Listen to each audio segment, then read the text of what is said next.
Bienvenue sur Signe, le podcast dédié aux signes. Chaque épisode est centré sur un signe unique choisi par l'invité. Il peut être visuel ou sonore, icône, symbole, indice, geste, inscription, objet, tout ce qui lui parle. Nous examinons le fonctionnement du signe, les contextes dans lesquels il apparaît et les manières dont il est interprété. Pour cet épisode inaugural, c'est un immense honneur d'accueillir Jean-Marie Klinkenberg, linguiste, sémioticien et professeur émérite à l'Université de Liège. Figure majeure de la sémiotique contemporaine et membre de l'Académie royale de Belgique, il a renouvelé la rhétorique et orienté la sémiotique vers ses dimensions sociales et cognitives, notamment au sein du groupe MU. Ses travaux, traduits dans de nombreuses langues, ont profondément marqué la théorie du signe et l'étude des cultures francophones.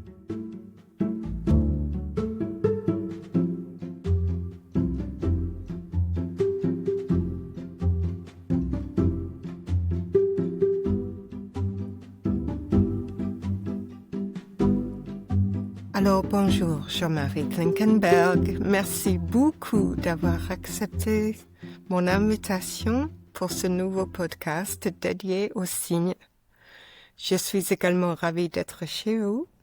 Vous m'avez invité à prendre le café, qui est très bon d'ailleurs. Tout le plaisir est pour moi.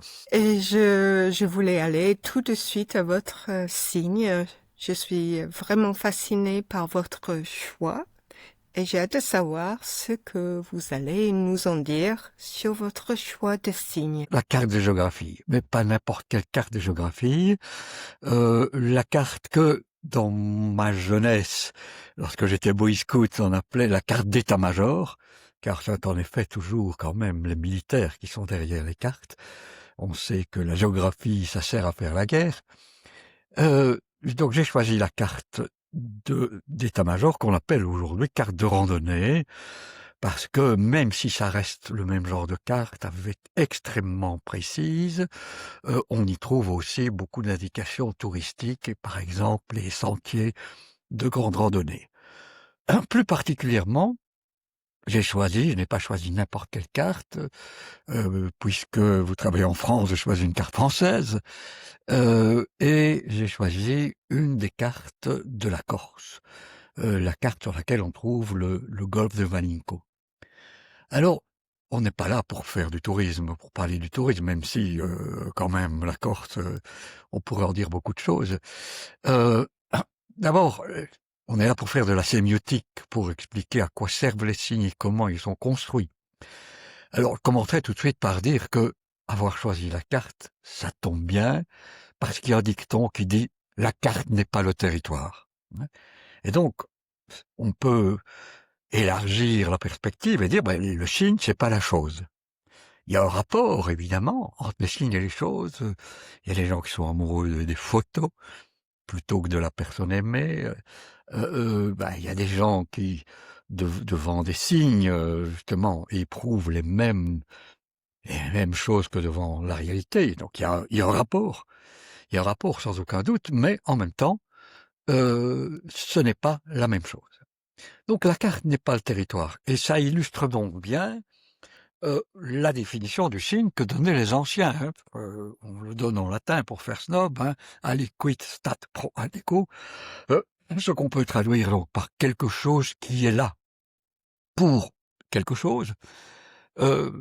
Définition qui est peut-être insuffisante. D'abord, premièrement, on devrait dire quelque chose qui est là pour quelque chose d'autre. On n'est pas le signe de soi-même, une photo n'est pas le signe d'elle-même, mais on est toujours là pour quelque chose d'autre. Et on devrait peut-être ajouter même quelque chose qui est là pour quelque chose d'autre aux yeux de quelqu'un, parce qu'évidemment, mon chat, qui est là peut-être derrière la porte, qui est un superbe British Shorthair, lui, il s'en fiche des cartes. Il ne connaît pas C'est très sophistiqué une carte, il ne sait pas la lire. Donc quelque chose qui est là pour quelque chose d'autre, aux yeux de quelqu'un, pour servir à ce quelqu'un. Et donc parce que ce qu'on peut reprocher à la sémiotique, c'est souvent de décrire les choses comme allez, quelqu'un qui décrirait une montre en disant «Regarde, ça fait tic-tac, il y a un rouage ici». Donc décrire toute la logique interne, mais en oubliant que ça sert à quelque chose. Une montre, ça sert à savoir l'heure. Maintenant que les montres sont connectées, ça sert aussi à recevoir des coups de fil ou des messages, et cetera, et cetera. Donc, si vous voulez bien, on va parler de la carte en distinguant bien, d'une part, la manière dont elle est construite, appelons ça sa grammaire, si vous voulez, et ce qui est peut-être le plus important et que la sémiotique oublie, à quoi elle sert. Et donc du coup, pourquoi elle sert, ça nous amènera à dire qu'il y a une très grande variété de cartes. Une carte de routière, c'est pas la carte de randonnée, ce n'est pas la carte très schématique qui est un plan du métro, par exemple. Pourquoi? Parce que ça sert à des choses différentes. Bien, alors donc du point de vue de la grammaire, rappelons-nous d'abord qu'il existe des signes, voilà, les sémioticiens ne veulent plus beaucoup parler de cette opposition entre signes motivés et signes arbitraires. Donc les signes dits motivés sont des signes dont la structure est liée de manière causale ou d'une toute autre manière, sur laquelle je vais venir, à la réalité représentée. Par exemple, vous êtes en train de boire une tasse de café, la table sur laquelle nous parlons est en verre. Si vous déposez la tasse de café, on va trouver un rond de condensation sur la table de verre. On peut donc dire, lorsque vous serez, si la trace de condensation est encore là, on peut dire, tiens, il y a eu un verre ou une tasse de café, il y a eu un objet dont la base est circulaire, qui est là.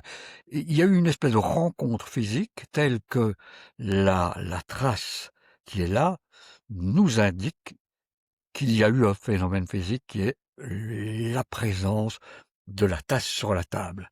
Donc, traditionnellement, on appelle ça des indices, qui sont donc causalement motivés, hein, comme la direction que prend le drapeau, qui indique la direction du vent et sa force, comme les sacs d'oie qu'on peut trouver sur la joue de quelqu'un qu'on a giflé, comme la chaleur du lit qui est la trace de l'adultère, hein, que l'huissier vient constater. Donc, des signes qui sont causalement produits. En ce qui concerne la carte, par contre, on a aussi un signe qui est motivé en ce sens que sa structure, ses couleurs, etc., n'est pas indépendante complètement de la réalité représentée. Alors la carte n'est pas le territoire, non, d'accord, mais il n'empêche quand même que la répartition des masses sur la carte correspond à la répartition des masses dans la réalité.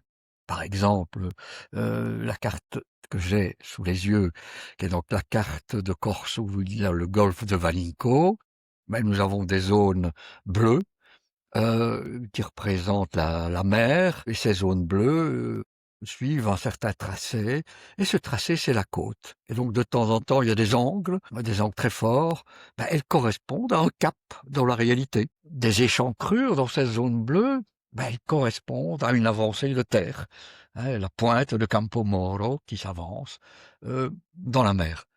Donc, il y a un rapport entre les deux, et ici, ce rapport n'est pas du tout le même que dans le cas de la tasse de café. C'est un rapport où nous avons une forme de commensurabilité. Autrement dit, la réalité qu'est la Corse, elle est mesurable avec le système métrique. D'autres caractéristiques sont mesurables. Si par exemple je fais une photo, je verrai des zones sombres, des zones claires. Donc il y a des phénomènes physiques qui sont des contrastes de luminosité. Hein. Sur la carte, on pouvait des dimensions, donc ou des zones claires et des zones sombres. Donc il y a une forme de commensurabilité. Mais justement, comme la carte n'est pas le territoire, on a obtenu la carte moyennant toute une série d'opérations. hein, qu'on peut appeler des modèles, des modélisations. Alors, modélisation, la plus simple, par exemple, qui vient en tête, ben, c'est que, quoi qu'en disent certains, la Terre est un globe. Ben, il y a beaucoup de gens aujourd'hui qui disent qu'elle est plate. Je vois ça sur Internet, c'est dingue. Donc la Terre est un globe et la carte est plate. Alors qu'est-ce qu'on fait? Eh bien, il y a une opération qu'on décrit dans la géométrie qui s'appelle la projection. Alors, ces projections, il y a même beaucoup de projections. Alors, est-ce qu'on va faire une projection à partir d'un point particulier? Est-ce qu'on va faire une... Et donc, déjà, là, j'anticipe sur la question que je voulais aborder plus tard, qui était à quoi ça sert le signe?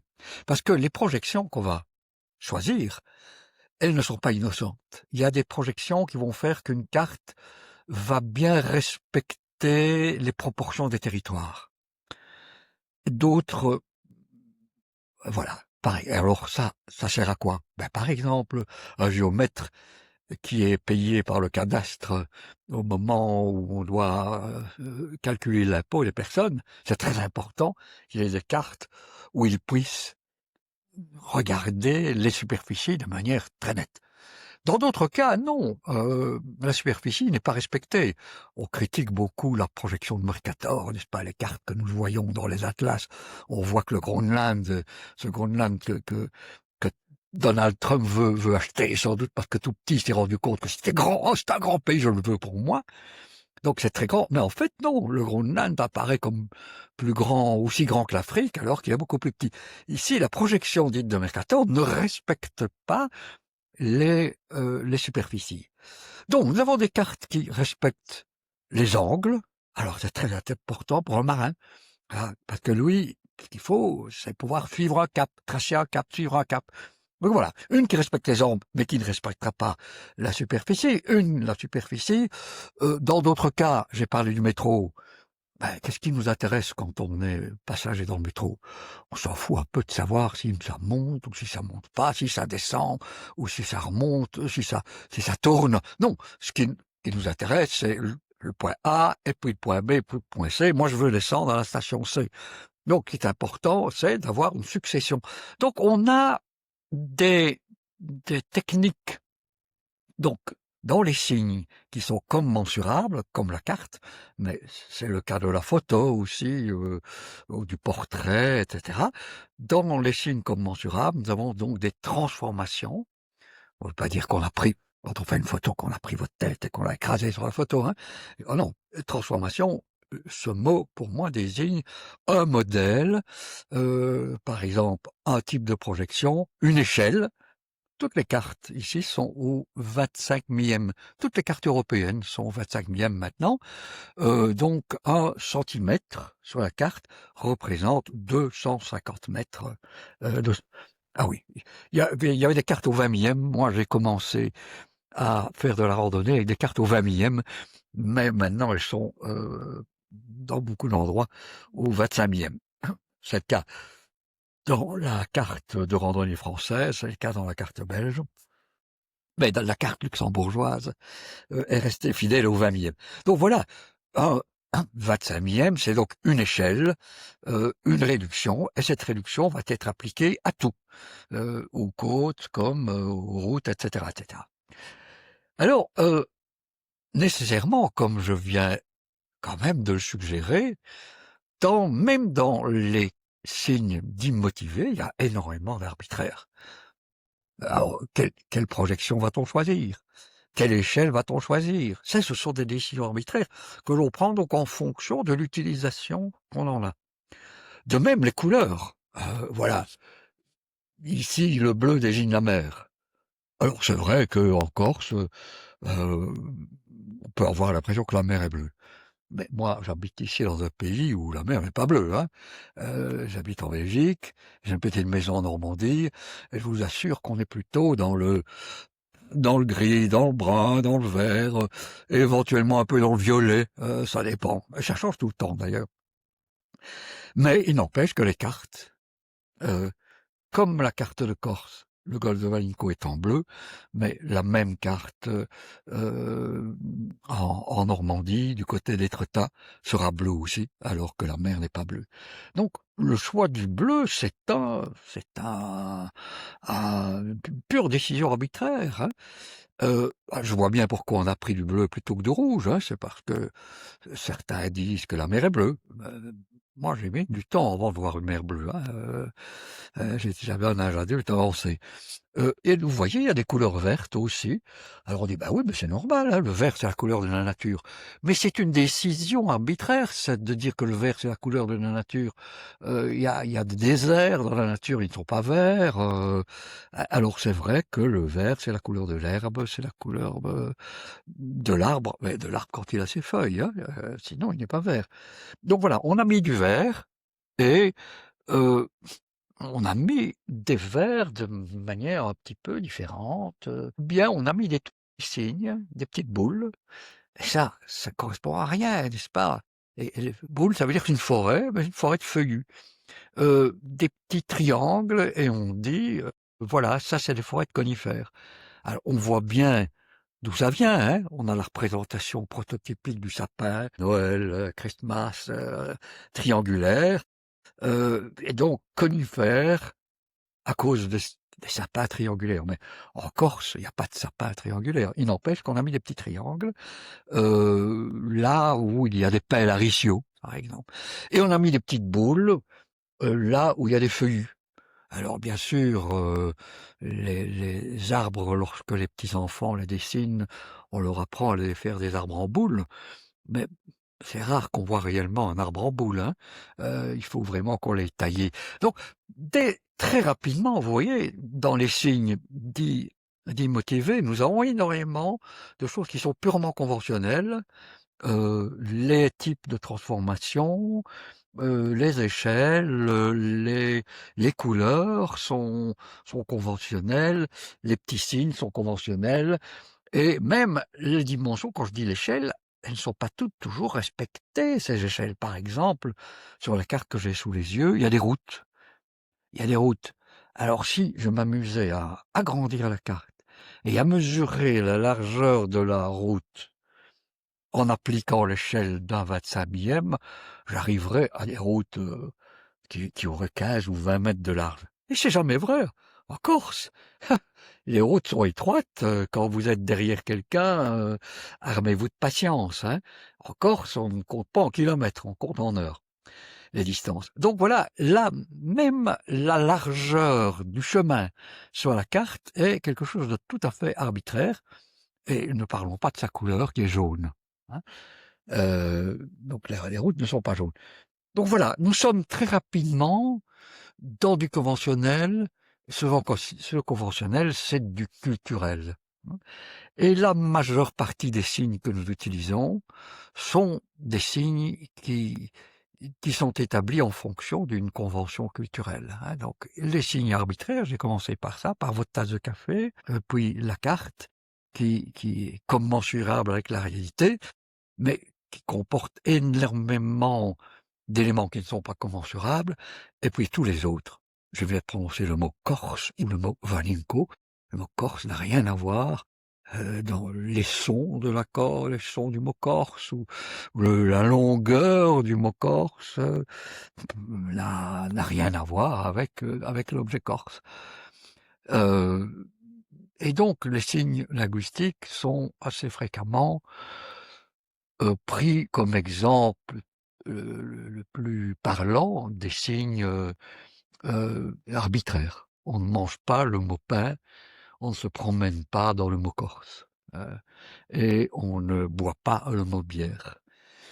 Donc, voilà ce qu'on peut déjà dire pour situer le signe que j'ai choisi. Comme vous m'avez demandé de choisir, j'ai beaucoup réfléchi.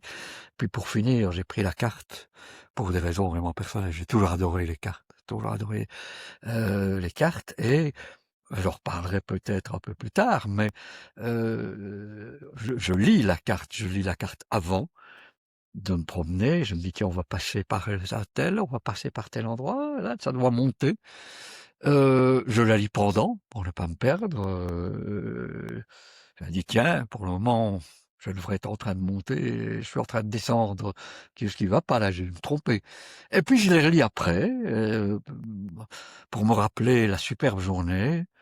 Ah, je reprends ma carte et je la relis de nouveau en voyant tous les endroits par lesquels je suis passé. Donc voilà, j'adore les cartes. Comme disait Rimbaud, il se disait qu'il était un enfant amoureux de cartes et d'estampes. Je suis amoureux de cartes et d'estampes. Alors, c'est foi de confession personnelle, revenons un peu à la grammaire. La grammaire, un signe, c'est quelque chose d'assez complexe. Souvent, d'ailleurs, on trouve dans les livres, on trouve une présentation en forme de triangle, hein, où on dit, voilà, il y a le signifiant, le signifié et le référent.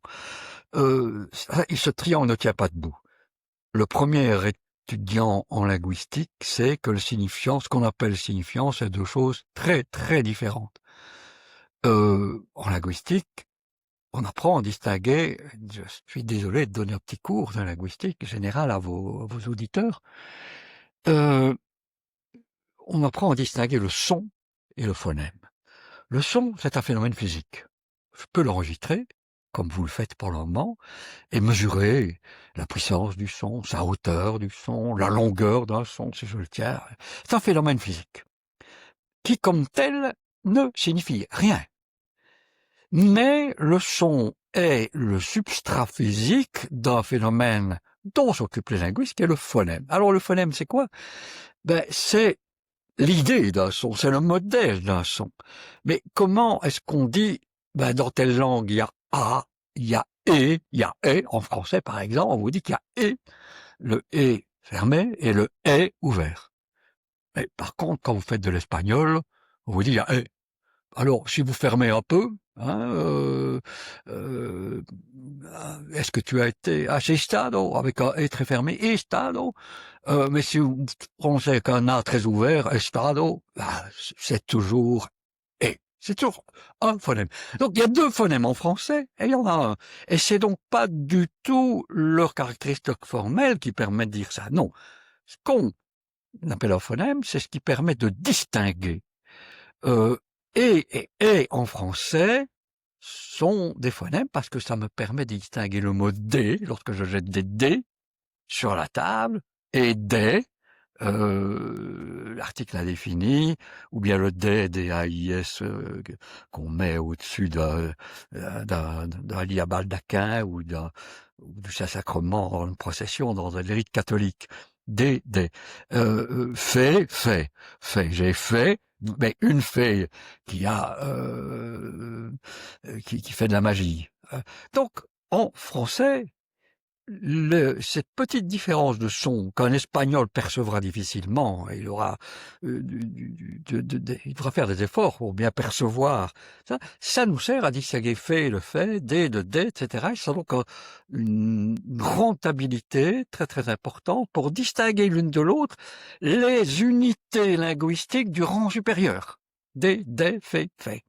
Et ça, c'est le phonème. Donc, ce qu'on appelle le phonème, c'est pas un phénomène physique, c'est un phénomène que l'on déduit par une sorte d'opération intellectuelle, c'est un modèle de son, c'est une catégorie, évidemment, qui est manifestée par des sons physiques, mais qui n'est pas le son physique.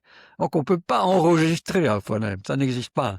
Un phonème, il n'a pas de longueur, le son a une longueur, mais le phonème n'a pas de longueur. Le phonème, c'est une unité distinctive et c'est comme ça qu'elle se définit un peu par ce qu'elle n'est pas, c'est-à-dire elle se définit par l'opposition, le rapport d'opposition qu'elle entretient avec une unité voisine dans le code. Donc voilà, fini cette petite excursus du côté de la linguistique générale pour distinguer le son et le phonème. Et ça, c'est pour vous dire donc que la notion de signifiant qu'on utilise souvent est une notion ambivalente parce que tantôt on désigne le phénomène physique par là et tantôt le modèle. Tantôt ce qui correspond au phonème, tantôt ce qui correspond au son. Prenons un panneau du code de la route. Vous avez signal, sens interdit. Alors, ce signal, il vient à nous évidemment avec un substrat physique. Tous les signes ont un substrat physique, hein, voilà.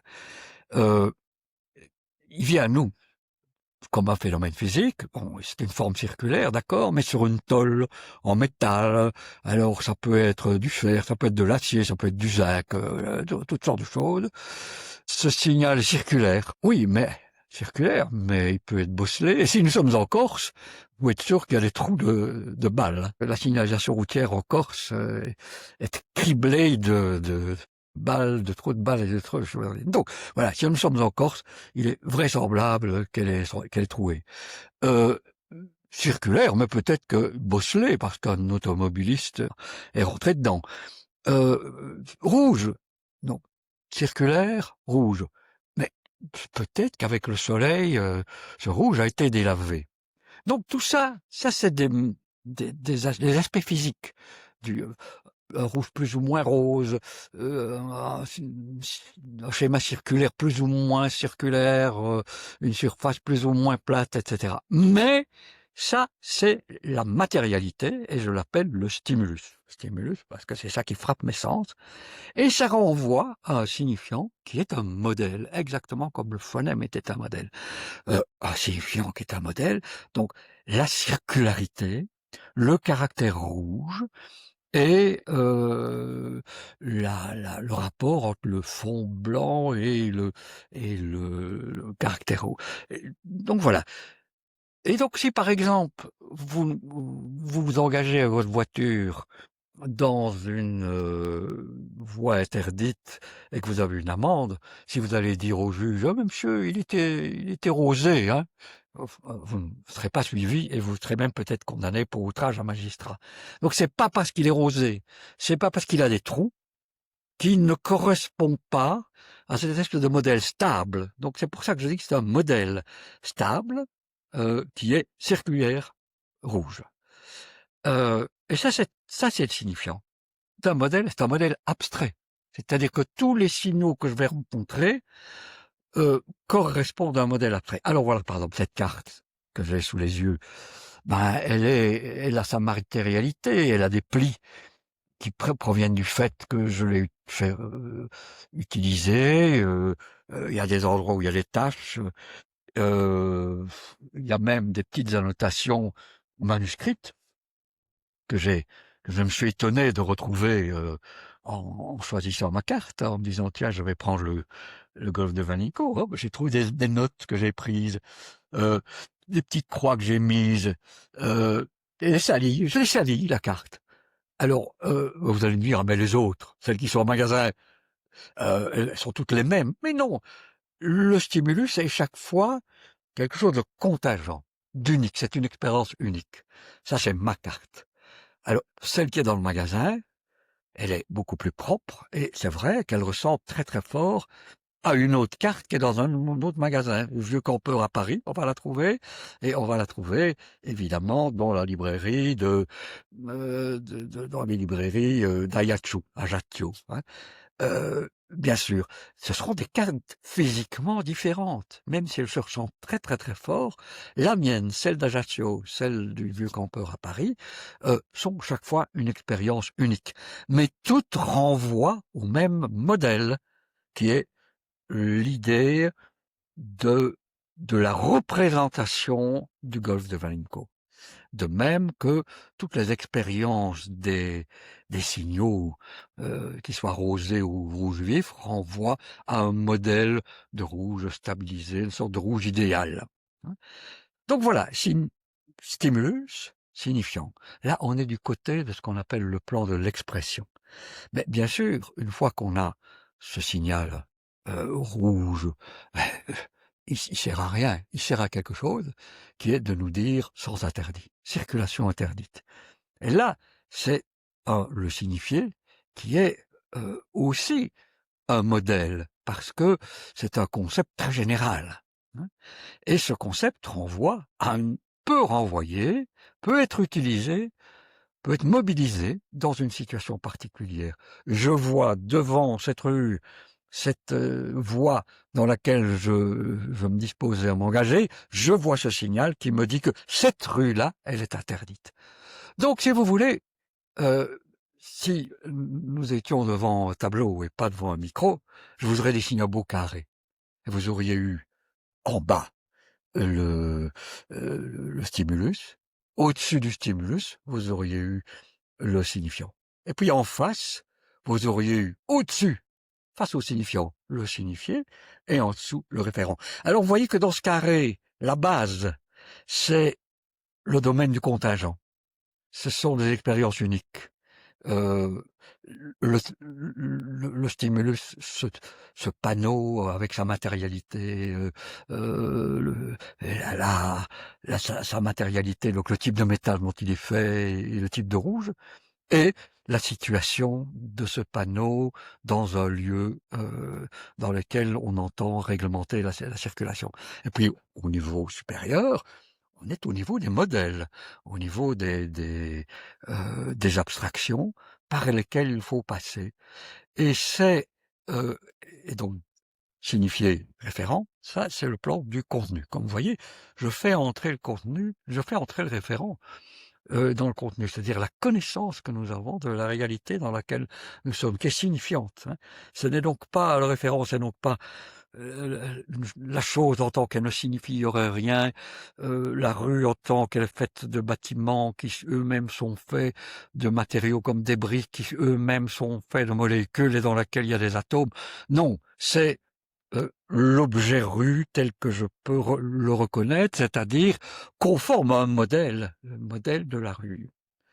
Donc voilà, nous faisons ici donc un peu de grammaire pour voir comment le signe se structure, et donc certains, de même que certains linguistes peuvent être très intéressés par la phonologie, d'autres par la phonétique, mais les sémioticiens, spécialistes des signes, peuvent être intéressés par le plan d'expression, par le plan du contenu, par la relation qui s'établit entre le stimulus et le signifiant, etc. Il y a place pour beaucoup de monde et on peut s'intéresser à toutes ces choses-là. Bien. Alors, une fois qu'on a démontré un peu la structure du signe, maintenant ces signes se présentent toujours à nous dans des configurations complexes. Hein. Reprenons la carte que j'ai devant les yeux. Tout à l'heure, j'ai dit qu'il y avait des zones bleues, c'était la mer. J'ai parlé des zones vertes qui renvoient non pas à la nature, parce que, assez curieusement, si les prairies sont blancs, sont vertes aussi, ben, elles apparaîtront en blanc. Ici, sur la carte française, elles apparaîtront en blanc. Donc, le vert est réservé aux espaces boisés. Nous avons vu qu'il y a donc des espaces boisés, que certains espaces boisés sont considérés comme renvoyant à des conifères. Il faut être botaniste hein, pour se servir des cartes, ou bien des feuillus. Et puis nous avons parlé des routes qui sont jaunes ici, les petites routes les petites routes secondaires. Il y en a sans doute sur des morceaux que je n'ai pas sous les yeux qui ont une autre couleur. Puis il y a des petits chemins qui sont tracés sous la forme d'autres qui sont blancs, d'autres encore qui sont tracés sous la forme d'un trait continu et parfois d'un trait discontinu. Ce sont des sentiers de plus en plus petits, de moins en moins carrossables. Parfois, ces sentiers sont recouverts de rouge. Alors voilà, le rouge, ça veut dire c'est un itinéraire touristique. Donc on a donc pour lire une carte, c'est aller bien au-delà de savoir que bleu c'est l'eau et que vert c'est les forêts. C'est de voir comment s'organisent les chemins, les passages d'un bois de feuillus à un bois de conifères, comment une route peut tout à coup s'arrêter et devenir un simple chemin, et un chemin de plus en plus difficilement repérable dans la nature. Donc, lire une carte, c'est connaître tout le répertoire des signes, et souvent donc sur une carte, on trouve le répertoire des signes. Il y a un petit volet sur lequel on a tout le répertoire. C'est un petit peu comme si dans un roman, on vous donnait un roman et on vous donnait en même temps un dictionnaire à côté. Hein. Et parfois, on le fait, hein, quand c'est des livres très compliqués, on vous avait un lexique à la fin. Donc ici, on vous donne les signes, mais vous devez aussi connaître les lois d'organisation de ces signes. Donc les signes sont des répertoires, s'organisent en répertoires que nous devons apprendre pour bien manipuler les signes. Et donc dans la langue, nous savons qu'il y a les parties du corps, nous savons qu'il y a les, les éléments qui sont liquides, les éléments que l'on peut consommer, ceux que l'on ne peut pas consommer. Et c'est ainsi, par exemple, que si je commence une phrase en disant « je bois », vous devez vous attendre que ça va être « je bois du café, de l'eau, du whisky », mais il y aura toujours comestibilité et liquidité. Hein. Et alors quand vous dites, on dit par exemple le pneu Michelin boit l'obstacle, boire l'obstacle, oh là là, non, c'est pas liquide, on est obligé de refaire, il y a comme un petit bug. D'ailleurs, ça s'appelle la figure de rhétorique et on a mis en évidence qu'il y a un substrat anatomophysiologique. Il y a une onde négative de 4 centièmes de seconde qui se produit dans le cerveau quand je bois à l'obstacle. Hein. Donc, le pneu Michelin, c'était une publicité. Le pneu Michelin boit l'obstacle. Et alors, bien sûr, on voulait dire par là que c'est un pneu extrêmement solide, du liquide. Ça veut dire, c'est l'idée de facilité que l'on a dans l'idée de la gestion du liquide. C'est toujours plus facile d'ingérer du liquide que des éléments solides. Et donc, au fond, le mot, on est obligé de revoir la définition du mot boire. Et cette redéfinition, c'est un mécanisme cognitif dont on sait aujourd'hui qu'il a une base physiologique. Il se passe quelque chose dans votre cortex au moment où c'est une onde qui dure un 4 centièmes de seconde qui se passe à ce moment-là. Donc, on a, donc je reprends le fil pour vous dire que donc on a besoin de connaître la manière dont on appelle ça les paradigmes, on les catégorie comme liquidité, comestibilité, objet de la nature, animal, s'organisent dans ma culture, et on a besoin de savoir comment ils s'organisent dans la culture pour les mettre alors dans des manifestations toujours nouvelles, qu'on appelle des syntagmes. Je bois du café. Donc je manipule boire, je manipule café, et je bois de l'eau. Et donc j'organise tous les éléments que sont les signes. De même que cette carte du golfe de Valinco en Corse ne ressemble à aucune autre carte, puisque nous sommes dans un univers où il y a de l'eau, où il y a une côte extrêmement déchiquetée. Le côté déchiqueté est signifié par des petits dessins, où on a l'impression qu'on a des rochers. Et où des signes conventionnels nous disent, qu'on appelle les courbes de niveau, qui sont tout à fait conventionnelles, nous disent que nous avons des reliefs extrêmement accusés. Et donc, utiliser une telle carte, c'est lire une telle carte, c'est savoir mettre tout ça en même temps. Donc, il faut, pour avoir une compétence sémiotique, pouvoir maîtriser les paradigmes et les règles syntagmatiques. Et parce qu'il y a des règles, évidemment. Je ne peux pas dire bois café du je en français. C'est je bois du café. Oh, on a évidemment beaucoup de latitude, comme dans toutes les langues. Les langues sont souples. Mais en même temps, il y a des règles. Et si je dis café bois du je, c'est pas une phrase française. Les mots sont français, mais c'est pas une phrase française. Elle ne respecte pas les règles syntagmatiques. Donc voilà, nous avons fait un peu de grammaire des signes, et maintenant il faut revenir à la question que j'ai déjà ou à laquelle j'ai déjà touché évidemment, hein, qui est à quoi ça sert les signes. Donc on était parti de la définition des anciens. Voilà, nous avons beaucoup parlé de la grammaire des signes, comment ils se structurent, comment ils s'organisent, dans des paradigmes, dans des syntagmes. On aurait pu aller plus loin en disant que dans la vie, nous sommes toujours dans des émissions de signes qui sont et quel est le mot qu'on utilise pour ça, où il y a plusieurs codes sont toujours mobilisés ensemble, multifactoriels, etc. Donc ici, par exemple, vous avez une carte de géographie avec des signes proprement géographiques, mais il y a en même temps de la langue. Hein, tous les lieux sont indiqués. Donc, euh, on est on est dans et de même lorsqu'on parle, les linguistes isolent la langue, parce que pour, régner sur un problème, il vaut mieux diviser. Mais en fait, quand nous parlons, il y a les mimiques, il y a les postures, il y a les gestes, tout ça fait partie de la même communication. Donc les cartes sont aussi, multifactorielles ou pluricodiques si vous voulez, de, alors, à quoi servent les signes? Il faudrait, heu, peut-être faire un grand excursus pour voir d'où vient le sens. Comment est-ce que le sens parce que la sémiotique, on dit que c'est la science des signes, ce serait plus exact de dire que c'est la science du sens. Heu, je donne du sens à l'environnement qui est autour de moi, je dis: «Ceci est une tasse, ceci est un téléphone», heu, avant même de se servir de ces objets comme autant de signes, hein. Par exemple, un téléphone peut être le signe d'une originalité. Ah, tu as tel, ou bien le signe de la richesse. Ah, tu as ce modèle-là, il coûte très cher. Avant même, il y a le fait que nous donnons du sens à notre environnement. Donc, et ça, ce phénomène est très, très important.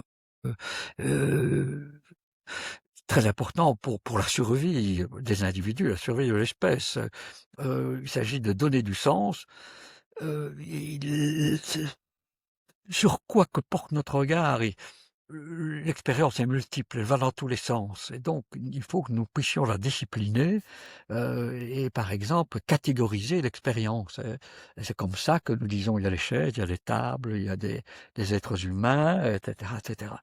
De même, je ne sais pas moi, la grenouille, elle catégorise aussi. Il ne faut pas croire que c'est seulement Kant et Aristote qui font des catégories.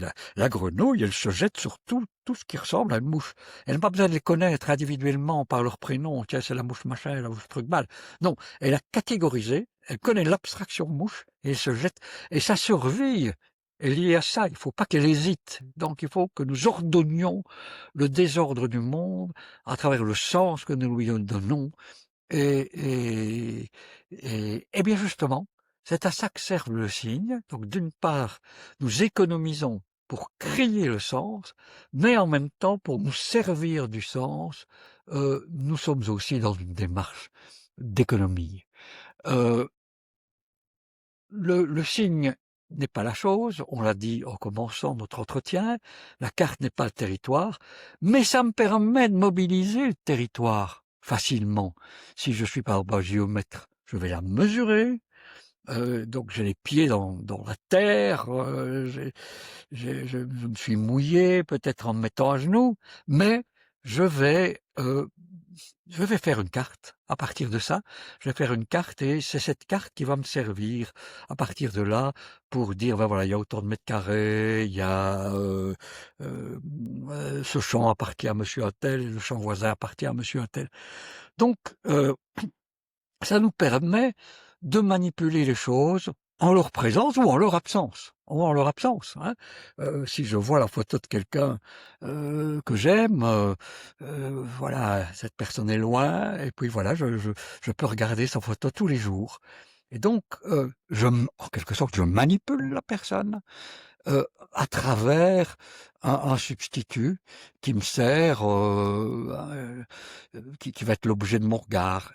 Et donc, j'ai une certaine économie parce que, vous comprenez, c'est pas dangereux. Par exemple, je crois que c'est Gulliver, dans les voyages de Gulliver, euh, il y a un chapitre où on explique qu'il y a une population où, pour parler des choses, il faut les montrer.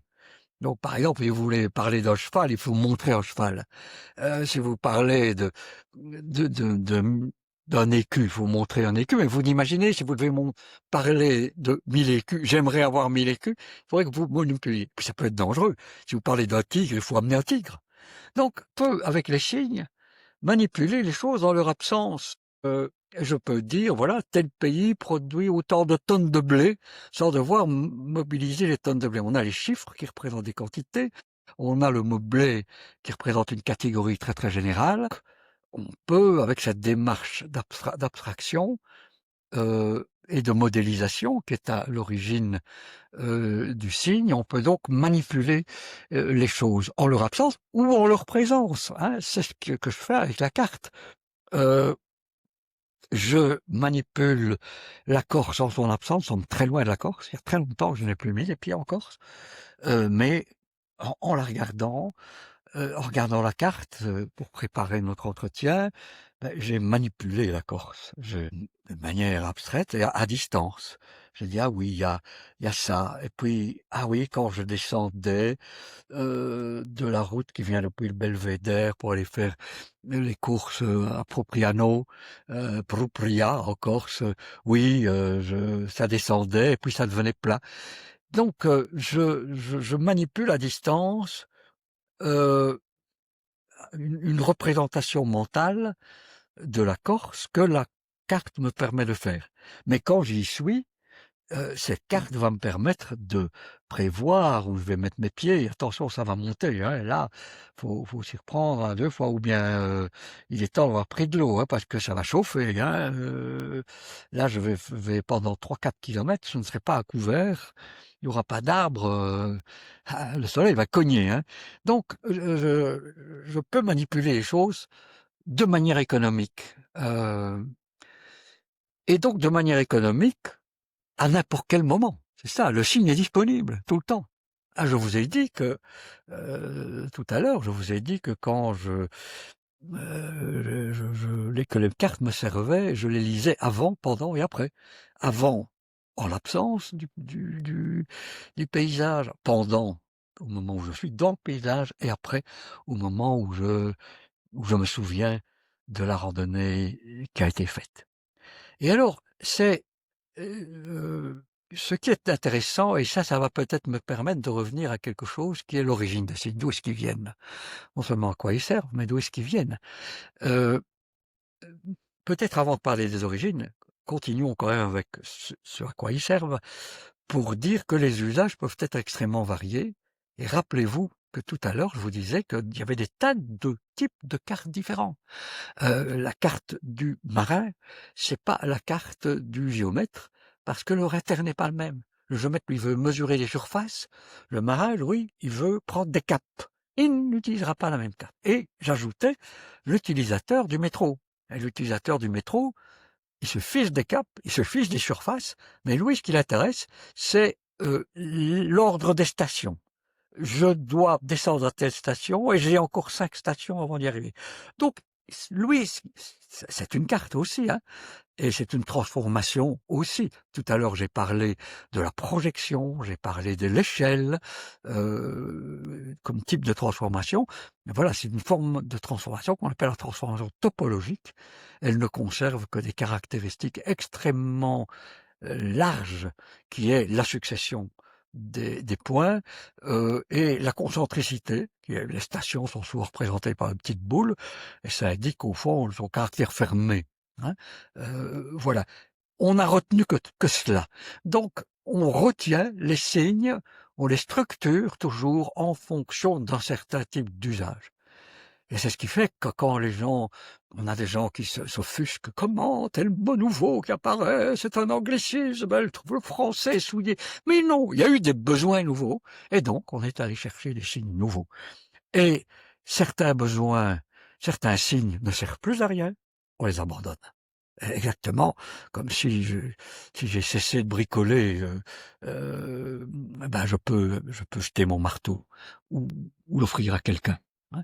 Donc, voilà, savoir que les signes existent, leur structure est là en fonction des usages auxquels on les destine, indique un peu quelle est leur structure. Il y a un rapport entre la structure des signes et leurs usages. Et souvent, la sémiotique ne met pas ces choses-là en évidence. Elle ne veut pas voir, par exemple, que les signes sont réellement des outils. C'est des outils, comme un marteau. hein. Alors c'est des outils de papier, c'est des outils, mais ils servent aussi comme les marteaux, comme les tournevis ou comme le fusil qui était aussi ou l'instrument de musique, hein, qui sont chaque fois des outils. Alors maintenant, comment est-ce qu'on les crée et justement quelles sont l'origine des signes? Eh bien, on crée des signes toujours par des opérations intellectuelle, de modélisation, je vous l'ai dit, à partir du stimulus, je dégage le signifiant. Mais on peut s'imaginer ceci, c'est que parfois, on est intéressé, allez, je prends un exemple, on voit un objet, je vois un objet, il est rond, il est rouge, il est lisse, mais ça va être une tomate, quelque chose comme ça, mais ce qui m'intéresse, c'est est-ce qu'il est comestible? Alors la comestibilité, bien, est-ce qu'il est juteux? En le regardant, je ne sais pas.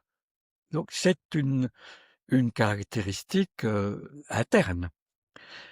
Mais dans la mesure où j'ai fait longtemps l'expérience répétée de la combinaison de ces propriétés rouges, sphériques, juteux, comestibles, je l'ai fait à plusieurs fois.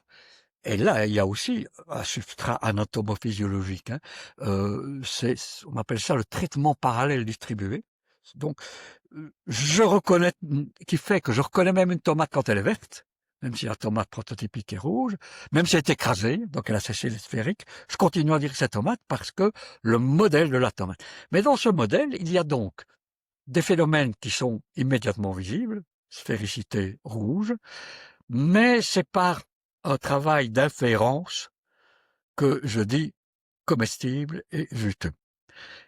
Or, donc c'est deux qualités différentes à l'intérieur du même objet. Eh bien, c'est en quelque sorte les indices que j'ai parlé c'est toujours deux qualités d'un même objet. Donc j'ai eu une rencontre de la tasse sur la table. Il y a la tasse elle-même, il y a son support qui a laissé des traces, et donc je fais le lien, je fais un lien d'inférence entre la trace liquide qui est sur la table et l'objet tasse.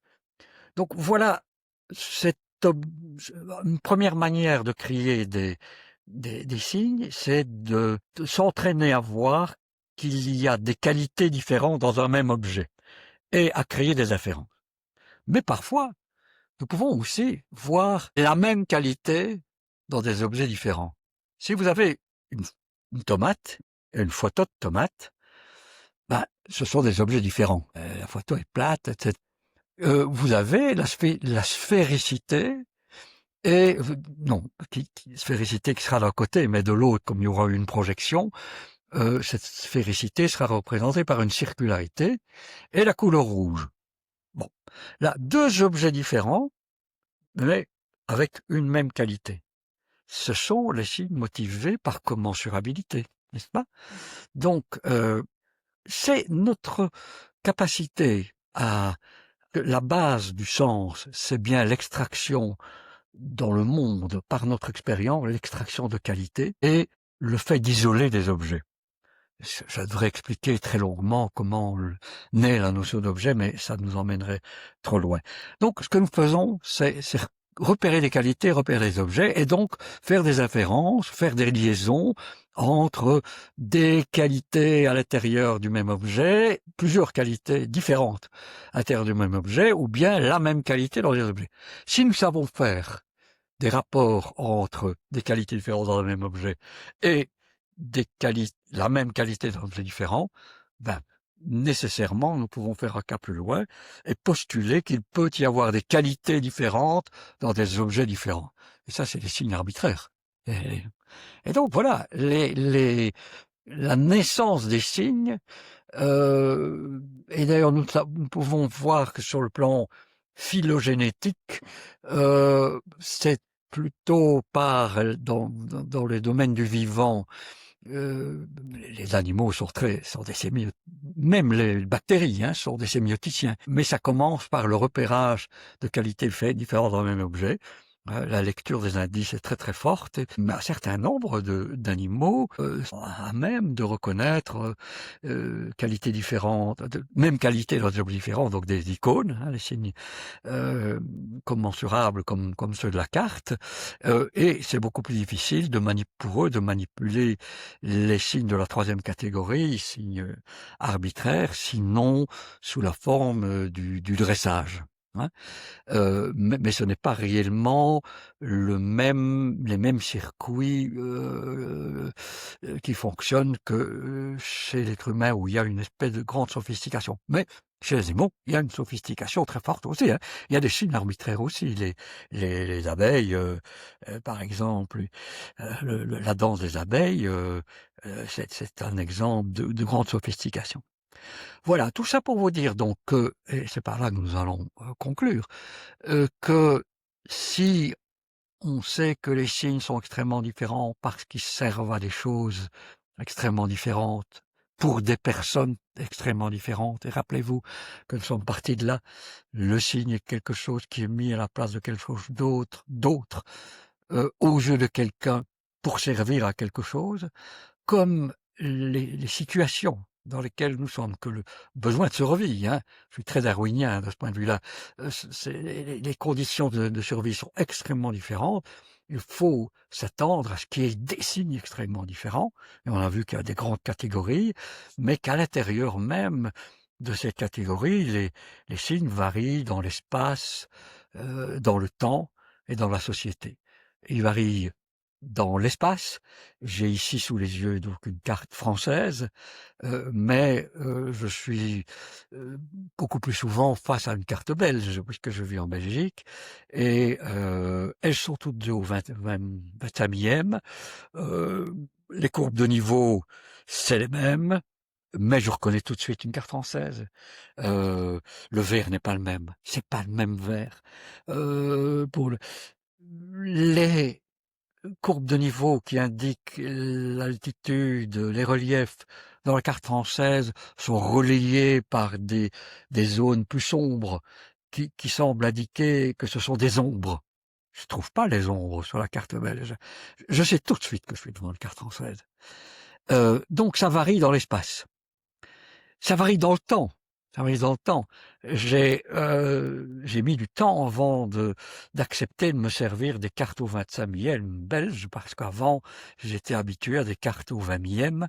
Alors il n'y avait pas que c'est à cause de l'OTAN, hein, qu'on est tous devenus 25e. C'est les armées, je vous ai dit que les cartes, ça sert à faire la guerre. Non, donc les armées de l'OTAN ont voulu qu'il y ait des choses et que les lieux principaux soient écrits de manière presque phonétique, hein, parfois au mépris de la langue locale. Hein. Donc ici, par exemple, les mots sont écrits en français, pas en corse, hein, sauf quand on est dans le village, alors là, ça sera écrit en corse. Hein, Punta di Campomoru. Voilà, mais le village avec en français Campomoru. Donc ça varie dans le temps, dans l'espace, ça varie dans le temps, il y a des évolutions, et comme je vous l'ai dit, on abandonne les signes qui nous servent plus à rien, et nous créons des nouveaux signes lorsque des besoins nouveaux se présentent à nous. Ça varie dans la société aussi, et ça, on nous dit pas en général. On dit qu'il y a le français, ou bien qu'il y a la photographie, ou qu'il y a la peinture, mais il est évident qu'on ne se sert pas de la langue à tous les niveaux de la société, et on ne se sert pas de la photographie de la même manière. Hein. Si vous allez dans la petite bourgeoisie, ben, les photos, ce sera une tête de cheval, ça sera une barque sur la plage, mais si vous achetez une photo très chic, bah, ce sera comme voilà, il y a une exposition de Gerhard Richter pour le moment, voilà, ce sera les photos traitées comme Richard Richter, ou bien avec une photo d'usine aujourd'hui extrêmement piquée. Donc les signes varient dans l'espace, dans le temps de la société, et ça c'est un des domaines que la sémiotique a très peu exploré jusqu'à présent. C'est une de ces taches noires. Elle a beaucoup étudié les systèmes comme s'ils étaient un, comme on dit, la peinture, la photographie. Alors on fait des analyses de texte, évidemment, des analyses d'objets.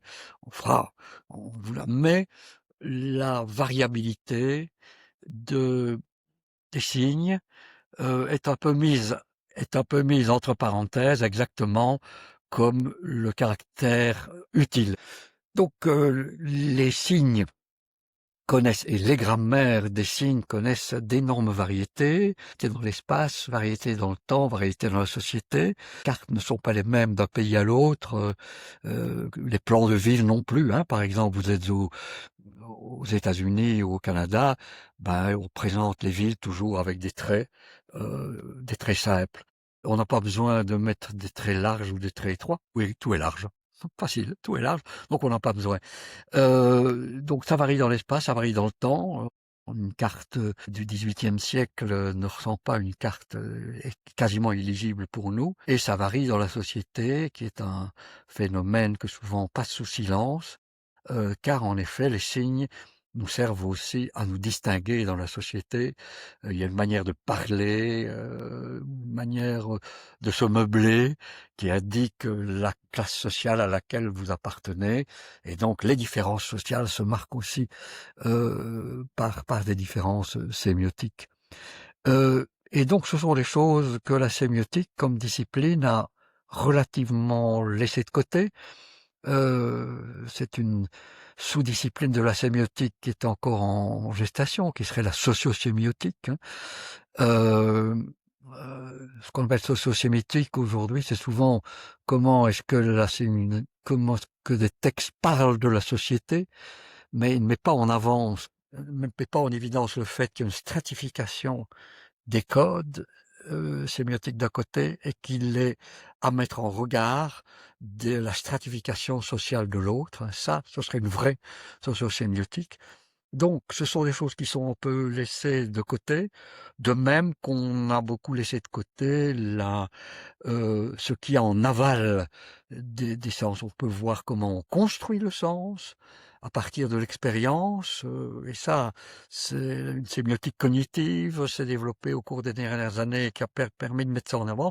Mais comment est-ce que le sens retourne au monde en transformant le monde? On l'a relativement peu mis en évidence.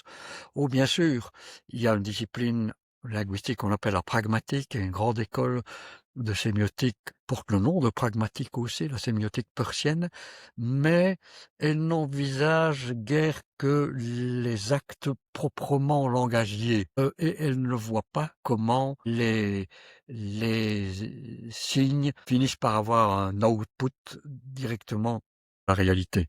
Si on crie feu, il y aura toujours bien quelqu'un qui, avec son doigt, va tirer sur la gâchette. Et, et le feu, c'est pas seulement un acte de langage qui a un ordre, comme conséquence, le fait qu'il y a une balle tirée et éventuellement une mort au bout de ça. Donc voilà, je plaide pour une sémiotique extrêmement large, qui serait incarnée, puisqu'elle prendrait en compte cette variabilité et qu'elle prendrait en compte cette corporéité, puisque le sens vient de notre expérience corporelle et retourne vers le monde de la réalité pour le modifier. Voilà.